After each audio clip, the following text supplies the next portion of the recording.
Good morning, John. How are you doing today? I'm good, buddy. How you doing? You down in Charlotte? I am in Charlotte. How are you? Where were you at?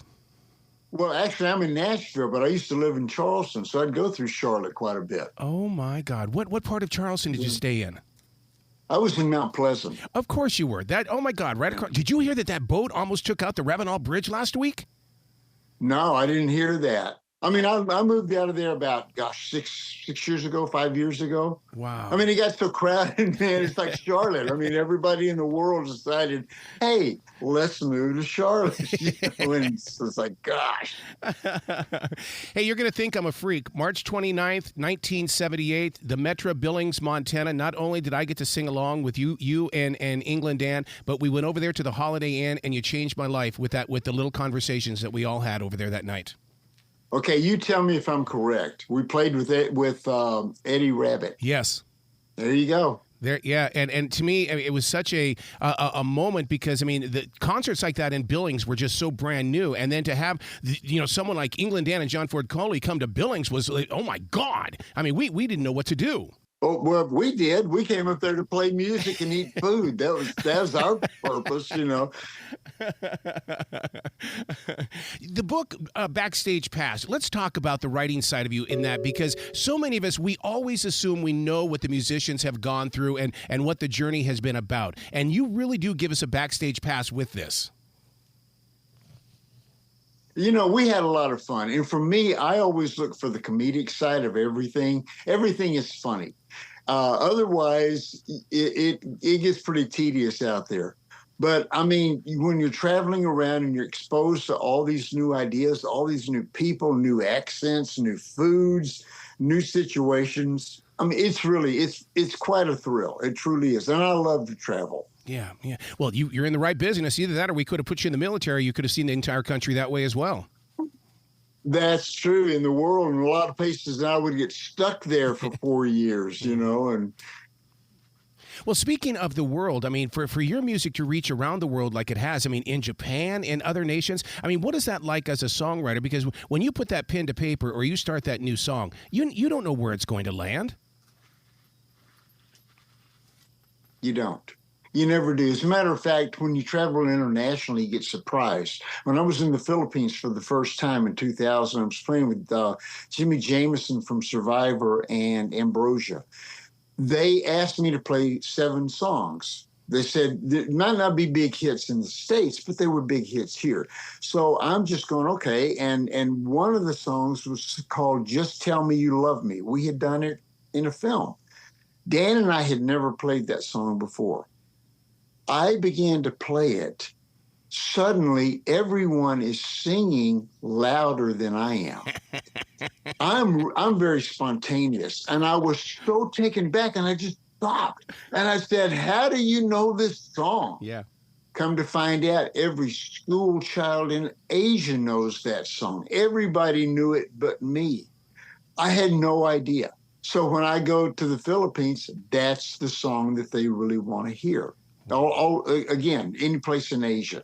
So you don't know what kind of an impact you're going to have. Oh no, that and to me that's the fun part about music in general is the fact that once you step on that stage, I mean it's no longer in your hands, but boy, it's going to be fun to receive it. Yep. Oh, it is, and I still get emotionally moved every time that I play that song, and they begin to sing the songs or the lyrics out. I just step back. And they think I'm just allowing them to sing. No, man, I get moved and I can't sing. I mean, that's the greatest thrill in the world. If I could ever wish anything for anyone, is to be on stage and have people sing something that you've written or you've been involved in, sing it back to you. That is an amazing thrill. See, and a lot of people don't understand that, John, about creative people on that stage is that I can't find it in my heart to ever step off that stage. And the reason why is because that little 14-year-old boy inside of me is still having a great time. Absolutely. Absolutely. And the people that you're playing to maybe have never heard you sing or play before. So you can't slough off. You've got to give it everything you've got every time you step on that stage. That's so funny you say that because we always look at it as being that my performance tonight decides if I get a job tomorrow. Well, just showing up helps, I guarantee. The new album sketches, and it says Volume 1, which really piqued my interest quickly because it's like, if this is Volume 1, you're already working on other things. Well, you know what was funny about that particular record? Because again, I had done a thing called Eclectic, which was 26 brand new songs, and one called Live in Israel and in Los Angeles. And one day I was expecting the producer guy that I work with to come over. And I'm just looking through songs that I hadn't played for a long time. And I said, Tom, what do you think about this?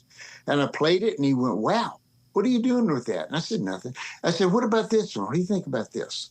And he said, God, John, where are these songs coming from, man? I said, well, they're all in my drawer over there. He says, are you putting them out? And I said, no, they're demos. You know, some I had done for films or things like that. I never, you write the song, there's no immediate need for it, so you just file it away and you come back and you revisit later on. So all of a sudden, I'm revisiting all of these songs that I had written. Some of them were in demo form, some of them were, you know, complete productions. And we put it out, and I'm just absolutely flabbergasted by the response on it. See, I call those seeds. I mean, your field is out there, but it's not time to plant this seed yet. Exactly. That's a good way to look at it. When you have a song like Falling, how did you bring that song together inside that studio? Because the guitar is so inviting. And then I feel like that once the vocals start in, it's like, okay, you prepared the listener for what's about ready to come in your direction. Well, the interesting thing about that song was that Dan and I wrote that. Wow. We wrote that, gosh, years ago, and the producer didn't want to do it because he said, look, you know, here you are, you're out on the road, and now you're reminiscing about being home, but you wanted to be on the road. Now you want to be back with your girlfriend or your wife. And he said, that's not what that's about. So we never did the song. Well, I've always liked that song. So came up, I went, you know what, Dan's not here. I'll just sing the harmony on it in the lead. And because I like the song. I always thought that it was a beautiful melodic song. Okay, let's talk about that with you putting that harmony in there, because I mean that had to have been emotional too, because you know that with writing it with England Dan, that you had to participate with that and take both sides of those harmonies. Yeah. Well, you know, the funny thing, when Dan and I would sing, now Dan was the singer in the band. I never considered myself a singer. I always thought I was a musician.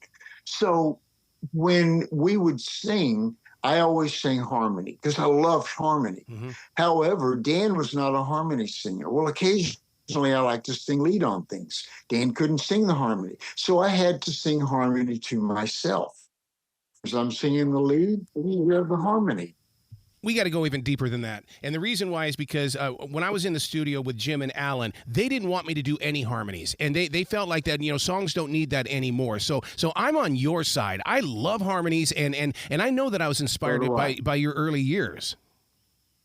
Well, again, when you go back and you look at the early years that Dan and I were in, the harmony was much more dominant. Mm-hmm. It was almost at an equal level. When we went in, started doing the Really Love to See You Tonight, we actually hit the more commercial side of ourselves. They pulled me back, and I became more of a background singer, which didn't set well at all, but that was the vision that they had. I love the harmony because that, to me, sets everything apart. Everybody can you know, you can have a Hall & Oates, for example. John Oates literally was so far in the background, it should have just been Daryl Hall. Mm-hmm. And I said, no, I'm not doing that, man. You know, this is the way that we started this thing. It was a duo, and by God, we're going to keep it that way. So, yeah, that was pretty much the way that direction turned out. You know, in the radio industry, when you have a team player, you know, you have your main talent, and then to me, you have the under the breath talent. That's the one that comes in there with those little one-liners in the background that suddenly sets the laughter off. And that's the way I look at harmony. Yeah, absolutely. Harmony to me can really beautify a song. I was just listening to Alison Krauss and Vince Gill the other night, and I went, "Good Lord, man! I mean." That is so, it just draws you in. to where otherwise it's not about the song, it's about the singer. Mm-hmm. And I don't particularly care about the singer. I want to hear the song. So when you do a song like I Go Crazy, did you see it as a summer song? Because we're out here in this RV in this beautiful forest here in Carolina. And I mean, it is such a summer song. Oh, thank you. No, that song, I love that song. And I thought that was always going to be a single somewhere along the line. And I wrote that with a young lady by the name of Jenny Frankel. Oh. Jenny has to be the most enthusiastic human being that I'd ever known in my life. If you said, that doesn't work, she'd go, okay, what about this? No, okay, what about this? What about this? What about this? And she was just, eventually she's going to hit something. I love the lady to death. She introduced me to Garth Brooks. And she was a good lyricist. And the funny thing for me was that she said, well, let's write. And I'd go, yeah, we'll do that sometime. Okay, when? Soon. How soon? I mean, so finally I said, okay, one day I had this music, and I went to her house and I said, here, see what you can do with this. And she went, great. And she came up with the lyric, and I went, okay, we're going to do some more stuff together. As a matter of fact, we ended up writing a song for Garth Brooks, and I play it on stage, just a piece of it in a comedy routine. It was called When I Think of Good Loving, Your Name Just Don't Come Up. Oh, my God. And so, I mean, it goes on. It says, I think about love all the time, just not yours and mine. So just go away, stay away, cough, choke, die. It was a funny song. We have something in common, and it's like the 6 degrees of separation here. My wife knew Timothy B. Schmidt through her husband's music in L.A., and you know Timothy B. Schmidt. What a man of peace. Well, Timothy and I, we never played music together except for the record that we did for a film called Scenes from the Gold Mine. Yeah.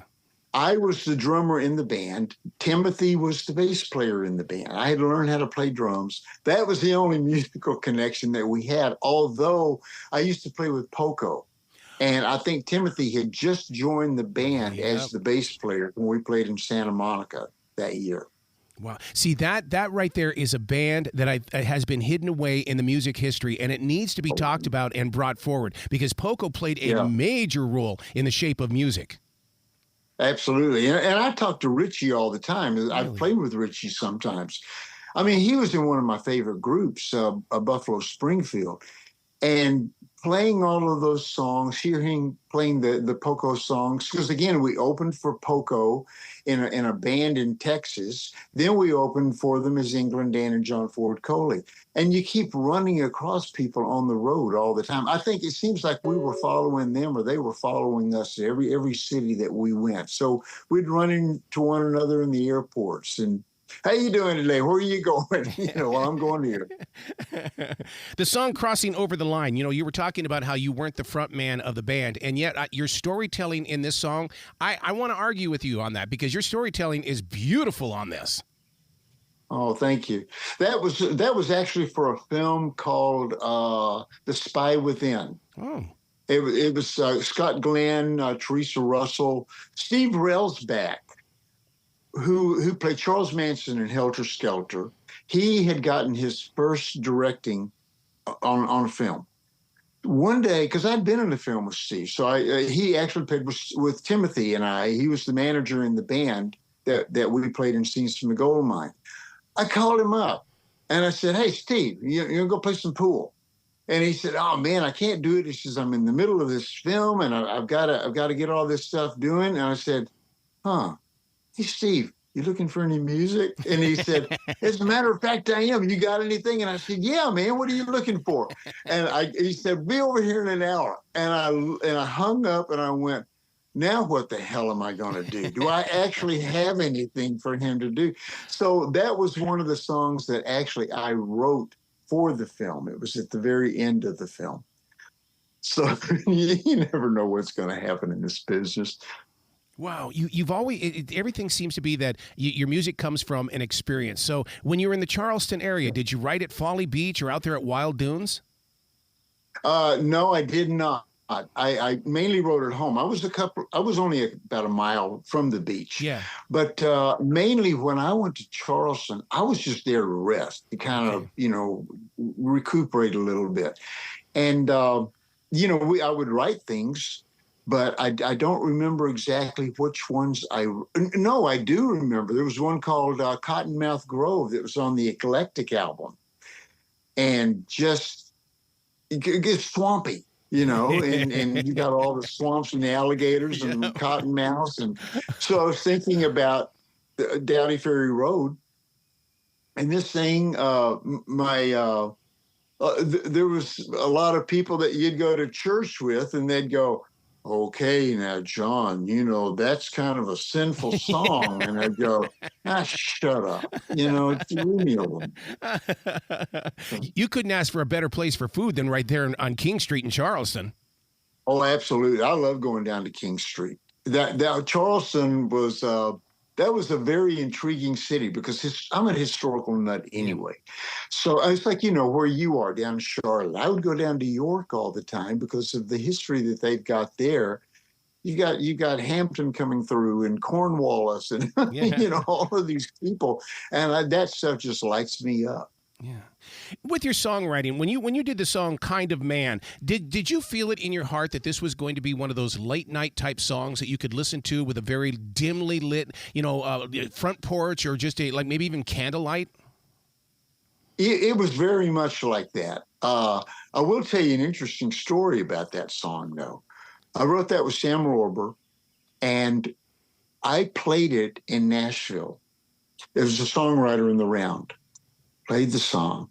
After we had finished for the evening, this big burly guy walks up to me and he says, "Did you write that song, that Kind of Man song?"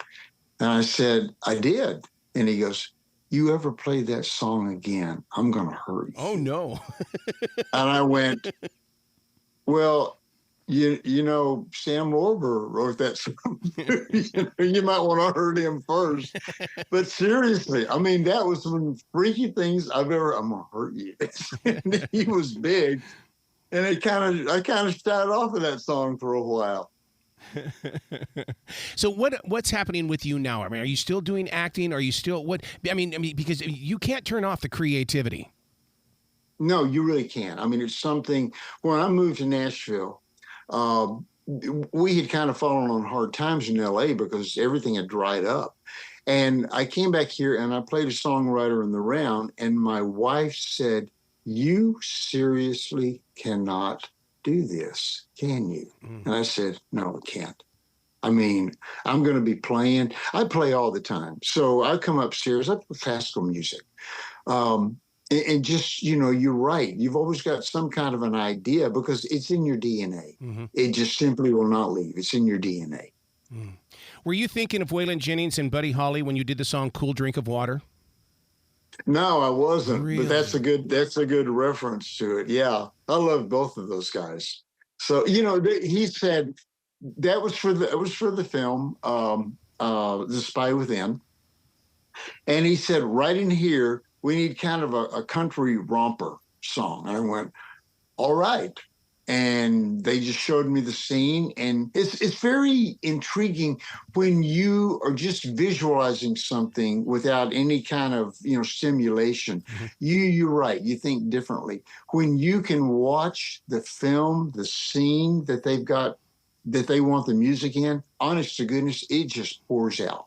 it just comes out, and so that's what happened to hit that Cool Drink of Water. Wow. Where can people go to find out more about you, dig into this book, and really experience your journey, as well as discover your continuing music? Well, you can go to johnfordcoley.com, of course. That's the website. StarVista is streaming if you just wanted to stream things with this album and 4 others that I've put out under John Ford Coley. But again, you can see all kinds of things like the book, T-shirts, a variety of records that you can't get any longer. You can just download those. So it's all about getting the music out. You just want to expose people to the new music. Well, dude, I got to tell you, I still have your autograph from 1978. It's sitting right there next to Leif Garrett, and those are the two biggest things that happened to me as a kid. Wow, that's cool, man. Thank you for that. Well, thank you so much. I appreciate that. Please come back to this show anytime in the future. I love your storytelling, sir. I'd love to. Thank you so much for having me on. All right. You be brilliant today, okay, John? Okay, you as well.